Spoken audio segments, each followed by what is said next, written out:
Well, you may have noticed some things costing more recently when you go shopping at the store. New economic data found that the Consumer Price Index, the CPI, in August rose 2.9% year over year, and that marks the fastest rate of inflation since President Trump's second term began in January. Heavily imported goods saw the steepest price hikes.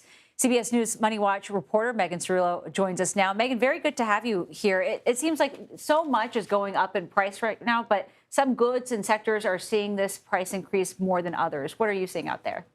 The goods that we import a lot of are those that are rising the fastest and the most in price. So if you look at coffee, which the U.S. doesn't produce a lot of, that's up 20%. If you look at women's dresses, a lot of goods that you find at the grocery store, apples, bananas, things we import a lot of. Furniture.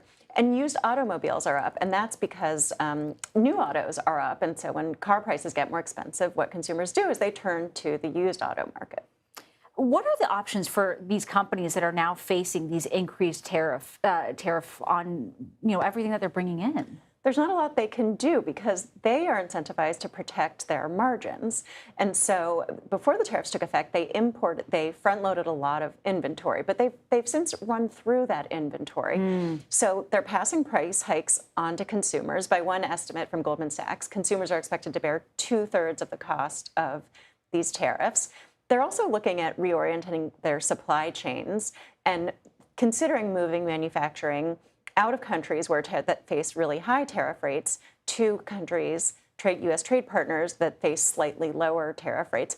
But that's not without its own cost. Absolutely. And that also doesn't just happen overnight with the flip of a switch either. Exactly. What is the overall impact of all these price hikes on U.S. consumers and really the overall U.S. economy at large?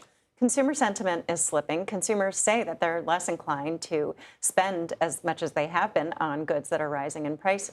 CBS MoneyWatch talked to a consumer who said her grocery bill is up, and because she's facing higher costs on everyday goods, that's impelling her to cut back on things like streaming. And as companies face higher costs, they're going to look to offset them by cutting back spending elsewhere, and that could mean on hiring and investing. And so the tariffs could, over time, lead to job losses for U.S. workers. A lot of ripple effects from all this. Megan Cerullo, thank you very much for joining us tonight.